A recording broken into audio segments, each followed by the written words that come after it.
멀끔하게 생기고 호감가게 생겼으면 범죄를 저질러도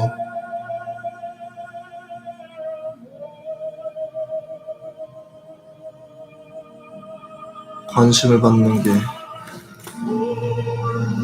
저희가 살고 있는 세상이네요.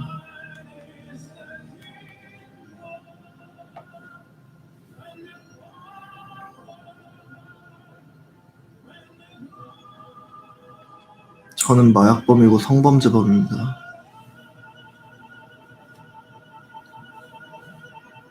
제 주변 지인들도 똑같은 시선으로 바라보셔야 합니다. 범죄자는 범죄자. 그들의 가식에 놀아나시면 안 됩니다.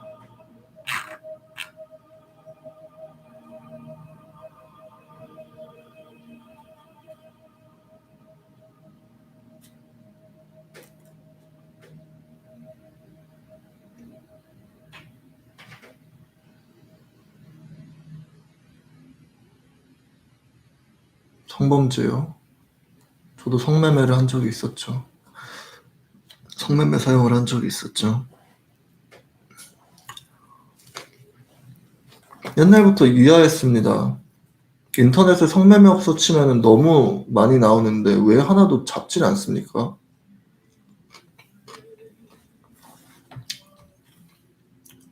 권력이 부패했으니까 돈 받아 먹으니까 경찰들이 일을 안 하죠.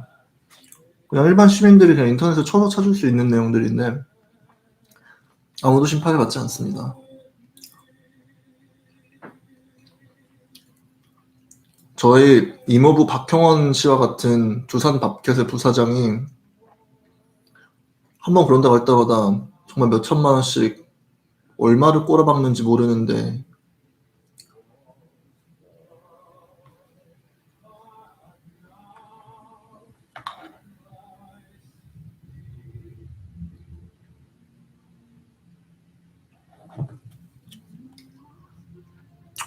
돈이 많은 자들은 그 돈으로 스스로의 용서를 스스로가 스스로를 용서합니다.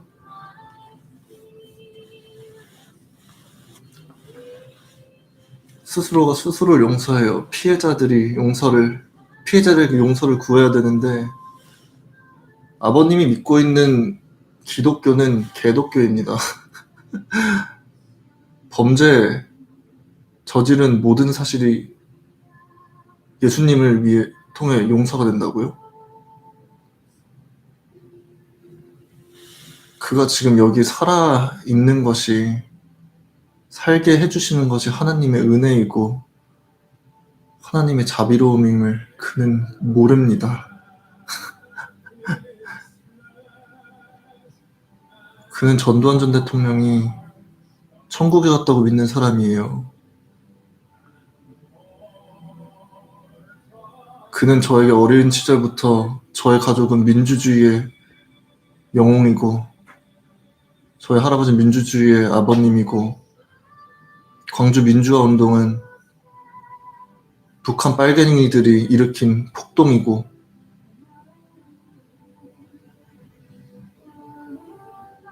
우리들은 아무런 잘못이 없으면 우리들은 피해자다. 우리는 나라에 부를 가져다 준 위인들이다라고 가르치셨습니다. 그런 자가 교회에서 목사가 되려고 하고 있습니다.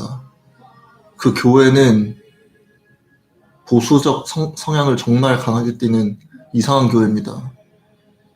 하나님의 말씀에 종교적인 성향을 섞어서 사람들을 선동시킵니다. 어떠한 사람을 뽑으라느니 말라느니 이런 자가 목사가 되려고 하고 이런 자가 선량한 시민들을 더 이상 속이는 걸 두고 볼 수 없습니다. 그의 더러운 실체가 들통이 나야 합니다.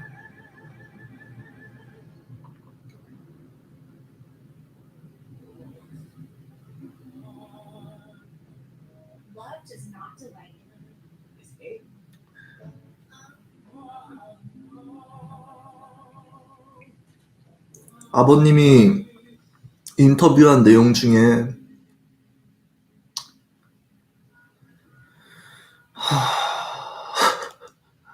우리 아들이 많이 아프다.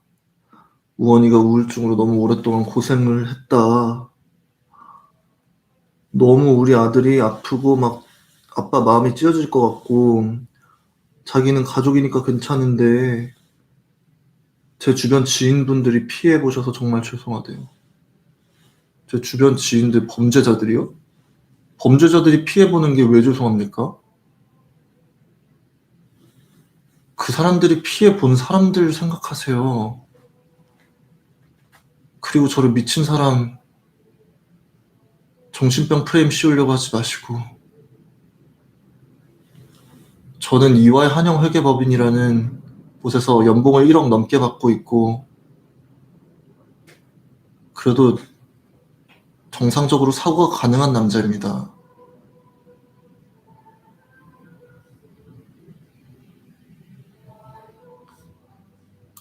그런 학력도 다 교수들에게 돈을 갖다 바쳐가지고 위조해서 만든 사람이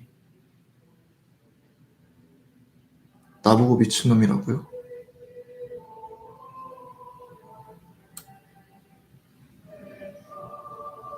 제가 미친놈이죠. 악마들의 입장에선 제가 미친놈이겠죠.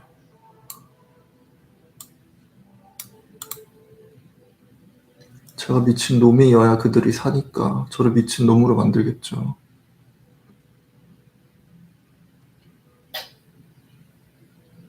다 말씀드렸습니다. 전 제 학력에 부끄러움이 있고 저는 범죄자입니다. 마약범이고 성범죄자입니다.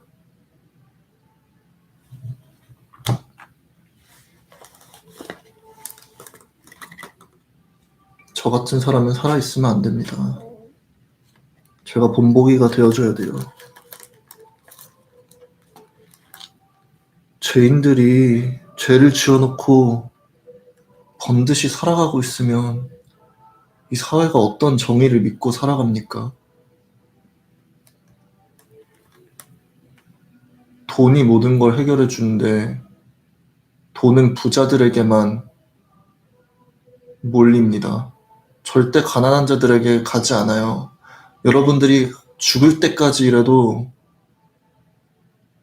절대 다가갈 수 없습니다. 그들의 부에는. 여러분들의 0.001% 정도는 그들의 발톱 정도? 절대로 그 자본주의 사회는 돈이 많은 자들이 더 많아지게끔 만들어진 사회입니다. 통계학을 공부하신 분들이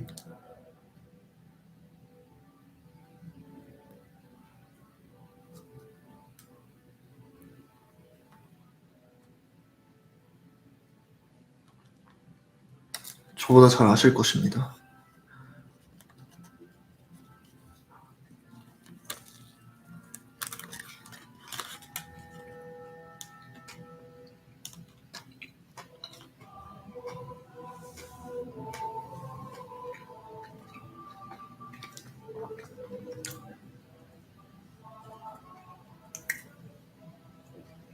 먹방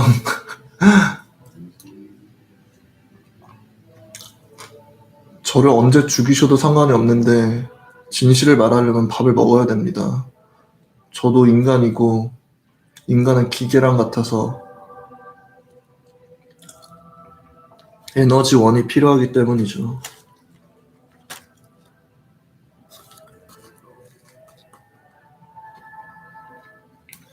안 먹어도 뭐 살아는 있겠지만 제대로 머리가 안 굴러가니까 먹고 제 부족한 뇌를 풀가동시켜서 저의 모든 죄, 가족의 비리들을 어떻게 추적할 수 있는지 모든 정보들을 공유하도록 하겠습니다.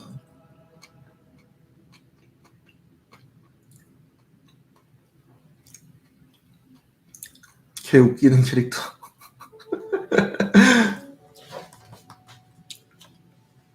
인생이 개그예요, 개그. 태어나고 싶지도 않은 집안에 태어나가지고. 근데 저는 죄인입니다. 죄가 죄인지 알면서 방관만 했어요.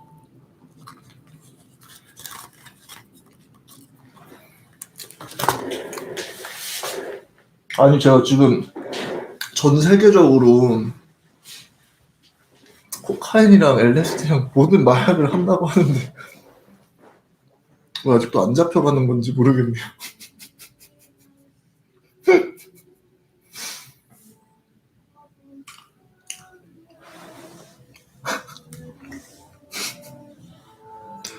아니 왜 안 잡혀가는 거예요?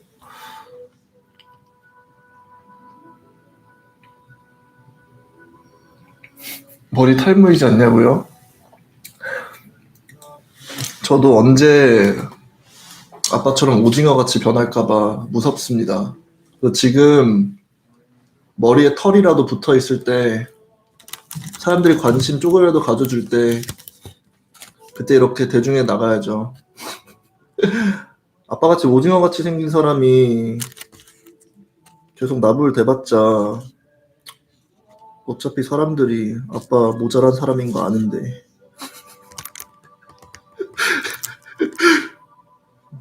죄송합니다. 아버님이 사업 말아먹은 게 한두 개가 아니거든요.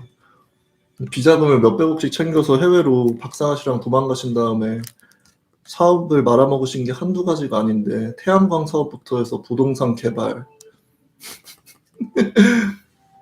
부동산 개발 하려면 돈이 얼마가 들어옵니까? 집 한국에서 한 채 살려고 하면 몇 억씩 최소 들잖아요. 그런 게 몇십 채, 몇백 채씩 들어있는 그런 부동산들을 개발하는데 통장에 얼마 있다고 했죠? 25만 얼마 그거밖에 없는 사람들이. 아 맞다, 아빠가 하나님 믿으니까 하나님이 돈 주셨겠다. 돈이 그냥 마법처럼 생겨나요. 하나님 믿으면. 하나님 믿으셔야 돼요.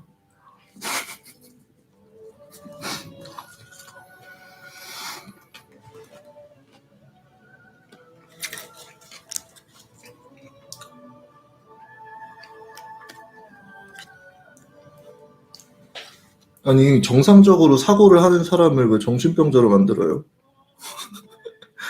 저희 금융 공부를 하면은 Financial Forecasting이라고 배웁니다. 투자은행의 기본이 되는 모델링 스킬이에요.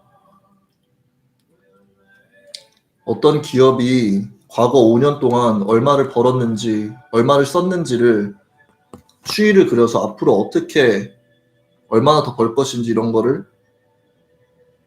예측을 하고, 그런 것들이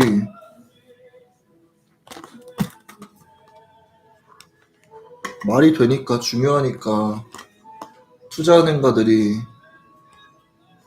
몇십억씩 받으면서 일을 하는 거예요. 저 똑같은 논리를 저희 가족에 적용하고 있습니다. 말도 안 되는 호화스러운 생활, 말도 안 되는 스케일의 비즈니스, 무슨 크루즈 비즈니스, 부동산 개발, 뭐 와이너리 이런 거를 투자하려면 얼마가 듭니까? 그게 그냥 미니멈이고 도대체 얼마가 숨겨져 있는지는 몰라요. 무고한 시민들을 학살하고 기업들에게 뒷돈을 챙겨 먹었으니까.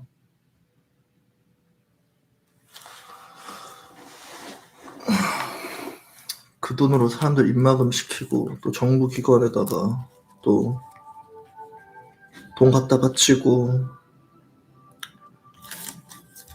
그러니까 이번에 윤석열 씨가 대통령이 됐을 때 저희 가족들이 너무나 기뻐했습니다. 자기네들의 범죄를 감춰줄 사람인 걸 아니까. 검찰총장 하시던 분 아니었나요?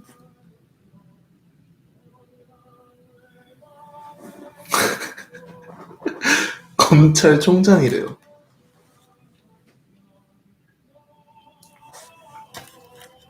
검찰.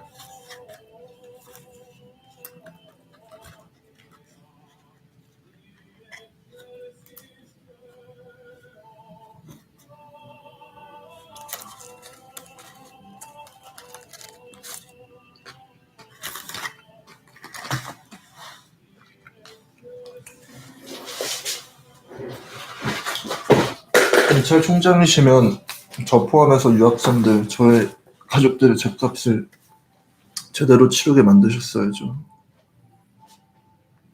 저희 가족에 대한 기사가 윤석열 대통령님이 되시기 전에, 저희 할아버님이 돌아가시기 전에는 하루에 수십 개씩, 어떤 데는 수백 개씩 매일마다 작성이 됐습니다.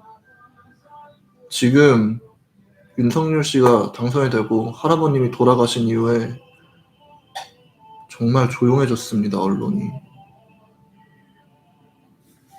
저희 아버님은 목사라는 프레임을 사용해서 착한 척하고 자신의 죄를 덮으려고 하고 있습니다.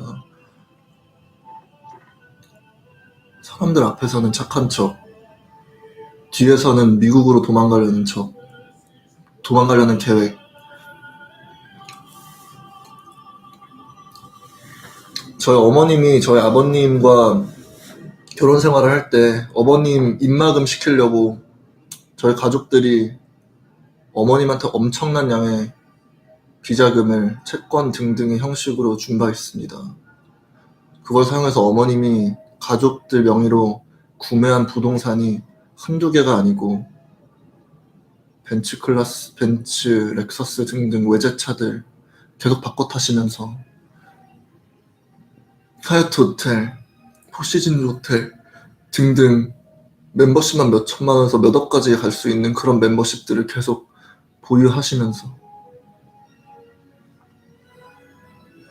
그걸 돈이 다 어디서 났을까요? 저의 친가에서 났습니다.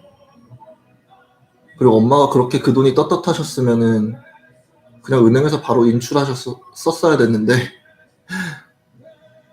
법에 걸리니까 지인들에게 특정한 돈을 지불을 하고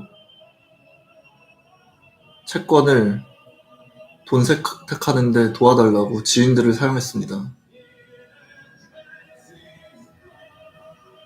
예전 제 형의 친구 중에 정보현이라는 자가 있었는데, 정보현인가? 그자의 가족들이 엄마의 범행을 도왔던 걸로 알고 있습니다. 취조도 받았던 걸로 알고 있습니다. 근데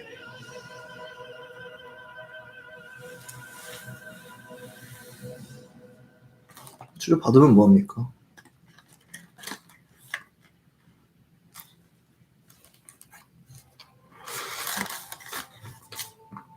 제가 일요일에, 저희 가족은 일요일마다 배드민턴을 치는 그런 풍습이 있었어요. SFS, Seoul Foreign School인가? SFS.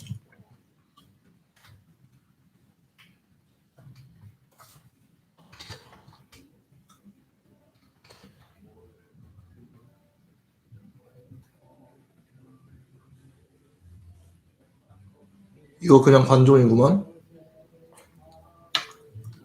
저 관종 맞아요. 관심 제발 더 주세요. 범죄자들을 잡을 수 있는 기회에 시민 여러분이 제발 관심을 더 주세요. Seoul Foreign School SFS 서울 외국인 학교의 운동장 시설을 저희 가족이 매주 일요일 오전 몇 시간 동안 그 공간을 다 빌렸습니다. 그리고 거기에 그 당시에 배드민턴 국가대표 선수였던 분들 다 초청해서 저희 가족분들 그리고 지인분들 다 레슨을 받고 같이 배드민턴을 쳤습니다. 그분들이 오실 때마다 현금으로 최소 100만 원씩 개인당 매주마다 드렸던 걸로 알고 있습니다. 저희 할머님 댁에는 항상 현금 뭉치가 너무나 많이 있었어요. 가방 한가득 현금 뭉치들이. 그것들을 이제 며느리들이 와가지고 들고 이제 사람들한테 와주셔서 감사합니다. 와주셔서 감사합니다.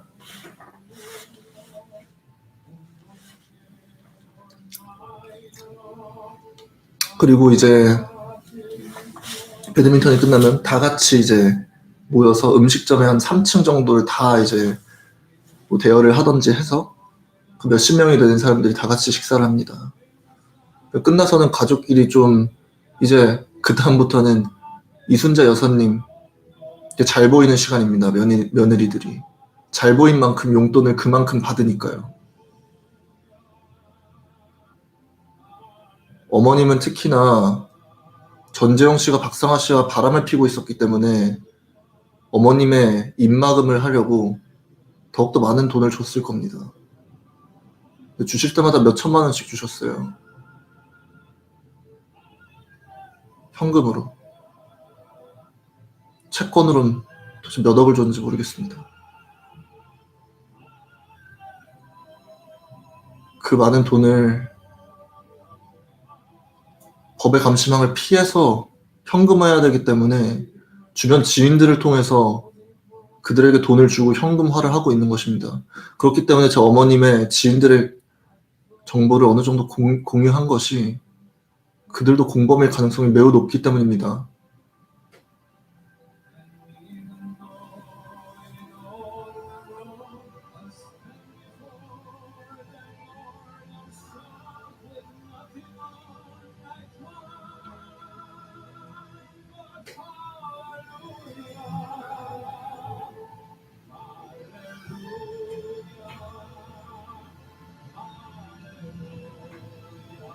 광주에는 가본 적 없지만 제 군대 선임이 광주 분이셨습니다. 임마루라는 분이셨는데 그분은 저 같은 학살자의 손자에게 자비로움을 베풀어 주셨던 분입니다.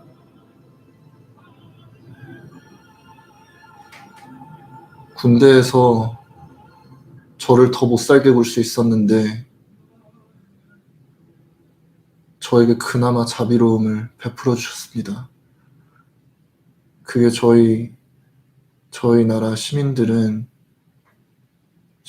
학살한 자의 가족들도 용서를 해주는 마음이 있는 사람들입니다.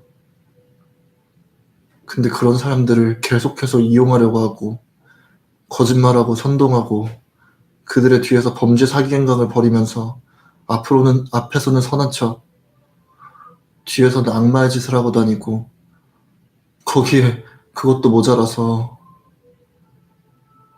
하나님을 믿는다고 목사가 되겠다고 저는 하나님을 믿습니다. 하나님은 범죄자 새끼들을 용서해 주시는 분이 아닙니다.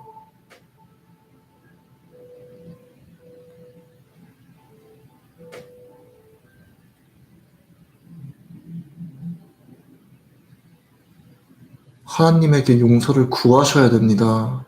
죄인들은 자비를 구하여야죠.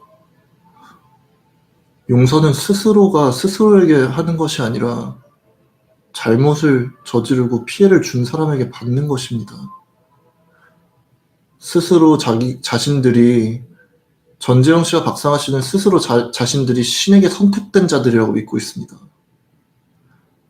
예전에 물었습니다. 아빠, 아니 이렇게 범죄를 저지르시는 분이 신에게 선택되셨다니 무슨 말씀이세요? 워낙 세상은 원래 불공평한 거야.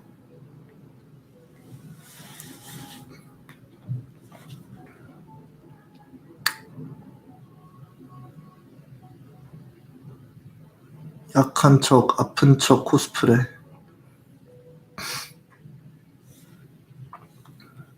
아니면 실제로 아픈 걸 수도 있어요. 그렇게 범죄를 저지르고 다니는데 마음에 병이 안 드는 게 신기합니다. 그래도 그들이 인간이라는 증거겠네요.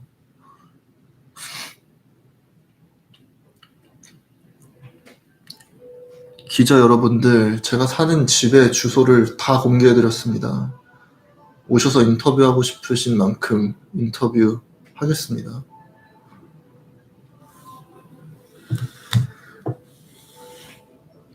범죄자 새끼가 살고 있는 곳입니다. 언제든 와서 저를 잡아가셔도 좋습니다. 범인들은 도망갈 곳이 없어야 합니다. 전지영 씨는 감옥에 몇 번을 갔다 왔는데 아직도 배우지 못합니다. 그 스스로의 죄의 크기를.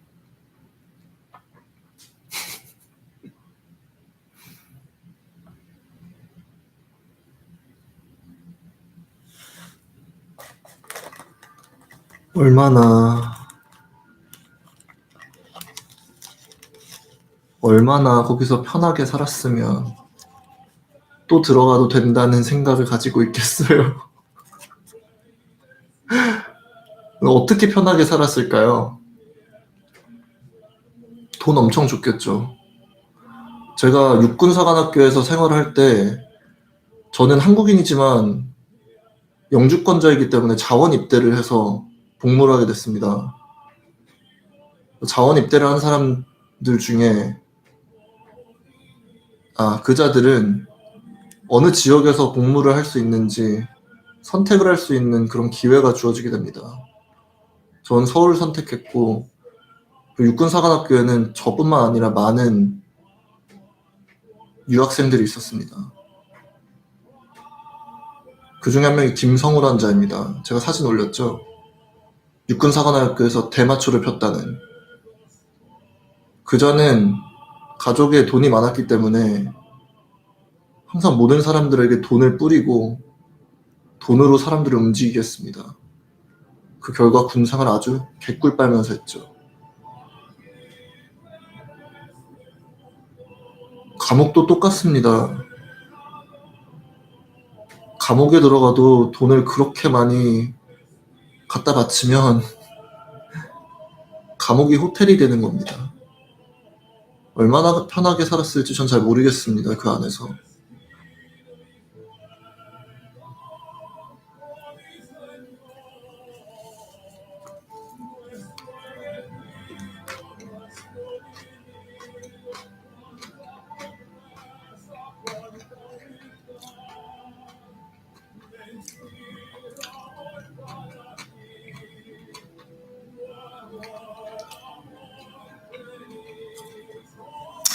저 옛날에 그게 기억이 나네요.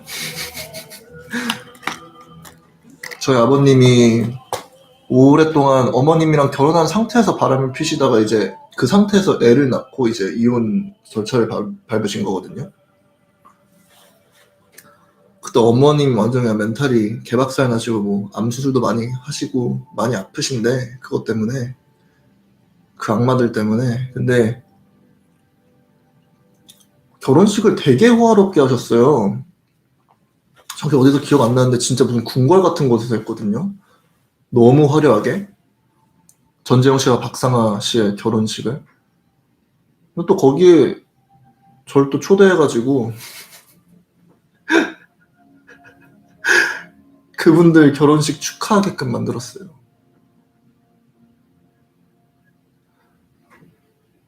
그리고 저한테 박상아 씨가 연기자의 눈물을 보이시더라고요. 우원아 미안하다. 아니면 진짜 미안했던 건지 미안할 거라는 건지 미안할 짓을 계속 하겠다는 건지 별로 놀랍진 않습니다.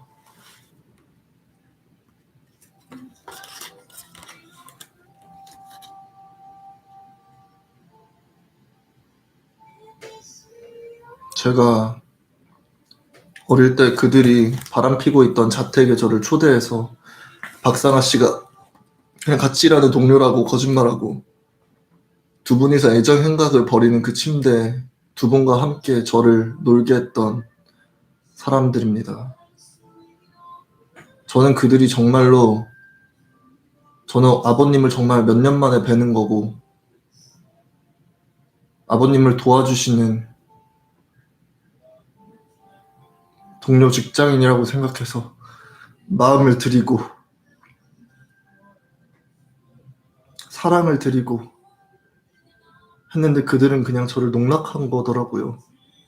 아버님은 이 사실을 기억조차 못하십니다.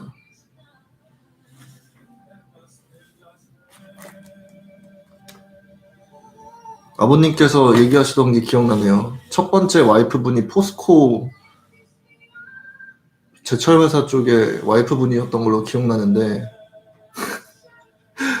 성관계를 했는데 성관계가 마음에 안 들어서 헤어졌다고.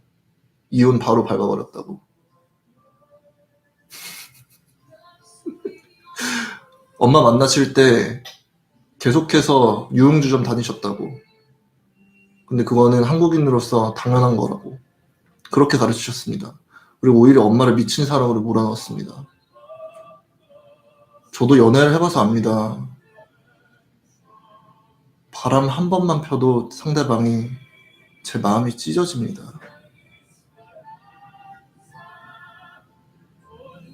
도대체 엄마한테 얼마나 큰 범죄를 저지른 겁니까?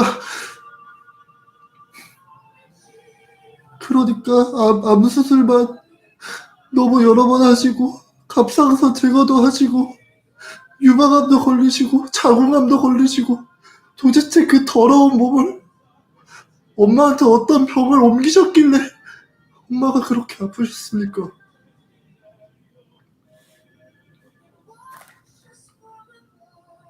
근데 저도 범죄자입니다. 그런 아버지 밑에서 태어났는데 그게 얼마나 큰 죄인지 알면서 저도 똑같이 성매매를 하고 그러던 사람입니다. 저도 용서받을 자격 없고 제가 벌을 받는 걸 먼저 보여드려서 제 아버님도 무릎 꿇고 사죄하게 만들고 싶습니다.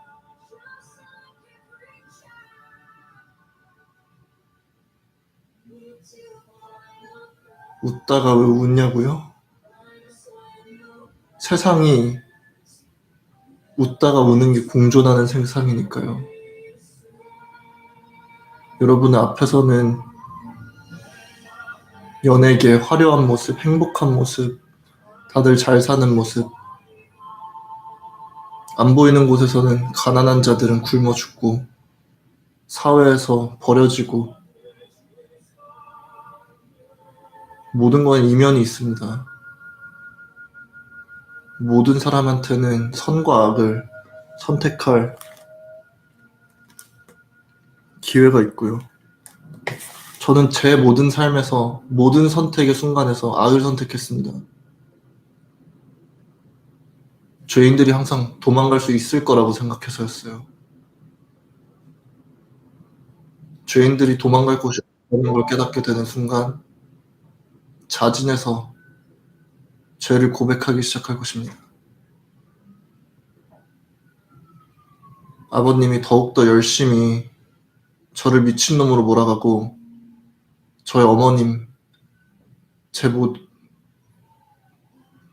피해자들을 더 미친놈으로 몰아가셨으면 좋겠어요.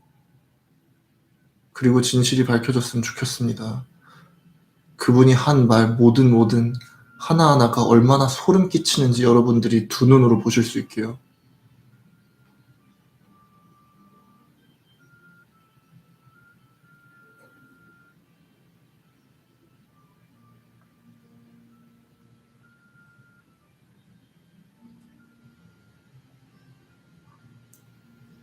저는 어려서 아버님이 없이 어머님과 함께, 저 형과 함께 일요일마다 정말 저희 할아버님을, 이순자 여사님을 신같이 섬기며 일요일마다 찾아뵀습니다. 그리고 그리고 박상아 씨와 전재영 씨가 바람 피는 것을 엄마가 제발 좀 막아달라고 도와달라고 무릎 꿇고 많이 비셨어요. 질질 끌려다니시면서 우시면서 그렇게 힘없는 여성의 모습을 힘없는 자가 권력 앞에 어떻게 무너지는지 보여주셨습니다.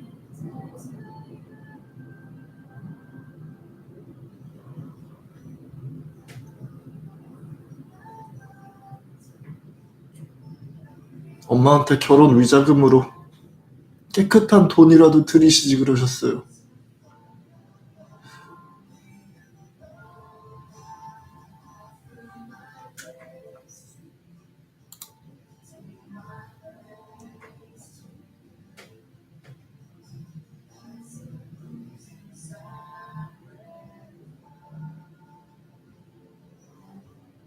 어머님은 자라면서 아버님이 처음으로 만난 남자인 걸로 알고 있습니다.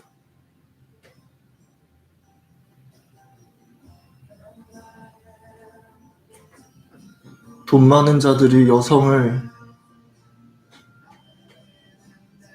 자본주의 사회에서 돈 많은 자들이 처벌받지 않고 이렇게 계속 행패를 부리면 엄마 같은 사람들, 제가 봉사하면서 저에게 사랑을 줬던 그 천사 같은 애기들이 다 엄마 같은 환경에 놓이게 되는 겁니다. 그것보다 더 심한 환경은 그들이 성매매 업소에서 일하게 되는 가능성도 있어요. 도대체 어떤 식으로 피해자들이 발생할지 모르는 세상입니다.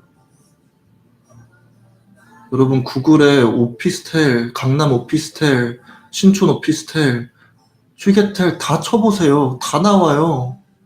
다 찾아가서 다 문 닫을 수 있어요. 안 하잖아요.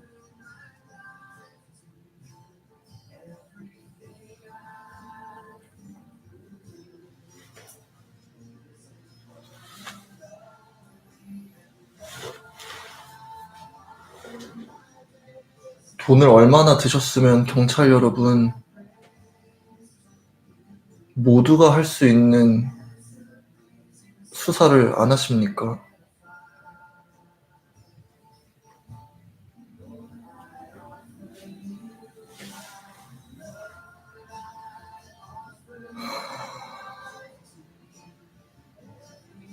오피스텔에 방을 여러 가지를 다 빌려서 거기에 객실마다 여성들이 다 있고 1시간에서 30분간 거의 손님이 많게는 10몇 명까지 하루에 그 모든 사람들과 잠자리를 나누게 됩니다.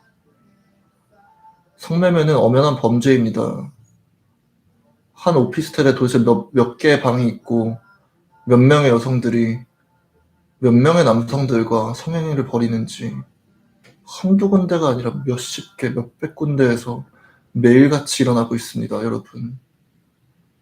여러분들의 남편, 아들, 남자친구 언제든지 앞에서는 착한 척하고 뒤에 가서는 악마 같은 짓을 할 수 있는 게 대한민국의 현실입니다. 제 친형은 여자친구를 10년 사귀고 결혼할 계획까지 있다는 사람이 계속해서 성매매를 할 의향이 있다는 걸 저에게 밝힌 바 있고 만나는 도중에도 성매매 업소 사용을 주기적으로 해온 것으로 알고 있습니다.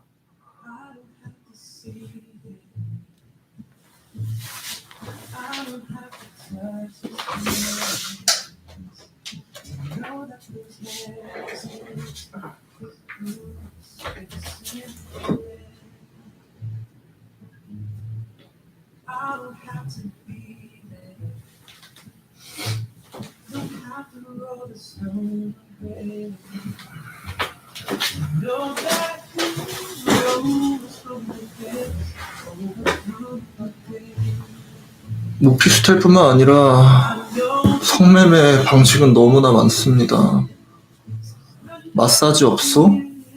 건물 거의 한 10층이 돼가는 건물 전체가 다 유흥업소인 경우도 있고요. 왜 못 잡냐면 범죄 조직들이 운영하니까 못 잡거든요. 경찰들도 무서우니까. 경찰들도 결국은 뭡니까? 여러분들과 같은 시민입니다. 그분들도 목숨을 걸고 범죄 집단을 상대하기 쉽지 않아요.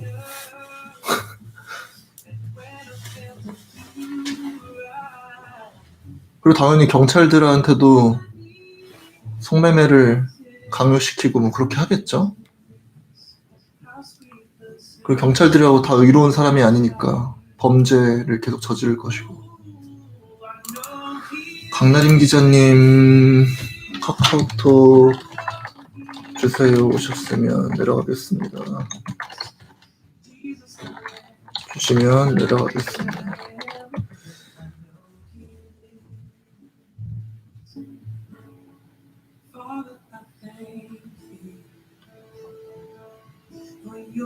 양말 왜 신냐고요? 저 인터뷰 스케줄이 잡혀 있거든요. MBC 기자 강나림 씨랑. 그리고 저한테 연락이 너무나 많은 분들이 오고 계시기 때문에 한 분 한 분 다 답변을 드릴 수가 없어서 제가 사는 곳의 위치를 공개한 바도 있습니다. 그리고 대중의 시선이 집중이 될수록 부정부패가 일어나기 쉽지 않으니까.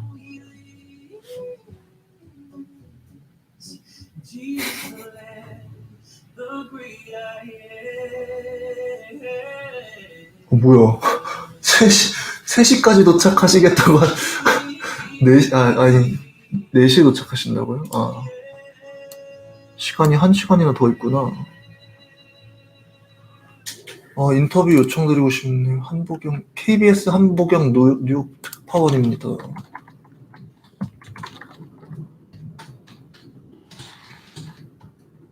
제가 다시 핸드폰 켜겠습니다. 여기 제 주변에 계신 분들 있으시면 내려가서 추우신데 인터뷰 응하도록 하겠습니다. 근데 저희 집 건물 내에서는 아마 제 집으로 들어오셔야 촬영이 가능할 것 같긴 합니다. 전화 주시면 전화 받겠습니다.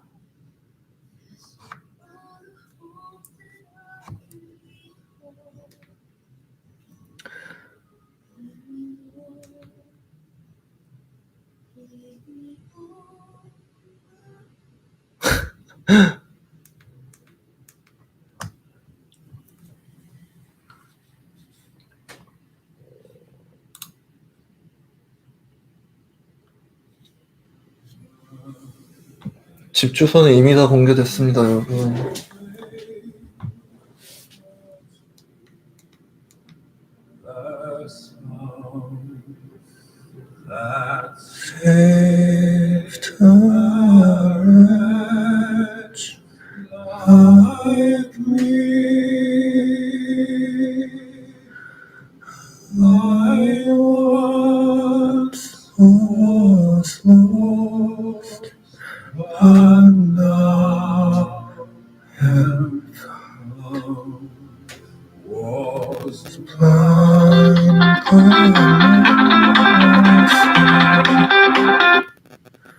네, 안녕하세요. 여보세요? 네, 안녕하세요. 저 KBS의 한보경 뉴욕 특파원이라고 합니다. 안녕하세요, 선생님. 네, 안녕하세요. 제가 계속 전화를 드렸었는데, 잠깐 통화 괜찮으세요? 네, 저희가 지금 가능합니다. 맨하탄인데, 네. 지금 계신 그 주소 오픈하신 곳으로 좀 가고 있거든요. 예. 좀 저희가 좀 올라가 뵙고 몇 말씀 좀 여쭤도 될지, 좀 부탁 좀 드리려고요. 다른 기자들 인터뷰를 좀 수락을 하셨더라고요, 보니까. 제가 지금 한 번에 할 수 있는 일이 좀 한계가 있어서 모든 분들의 메시지를 확인하지 못해서 여기로 오셔서 네. 제가 최대한 많은 분들의 질문에 답변을 드리도록 하겠습니다. 그러면은 지금 가서 전화 드리고 올라가 뵈면 될까요? 네. 도착하는 대로요? 네. 네네네, 알겠습니다. 한 20분 정도 걸릴 것 같은데요. 그럼 도착하면 다시 전화 드리겠습니다. 도착하는 대로. 감사합니다. 감사합니다. 도착하시는 분들 연락 주세요. 감사합니다. 네네, 감사합니다. 집 정리 좀 하겠습니다.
and His flesh and heart shall fail, and the mortal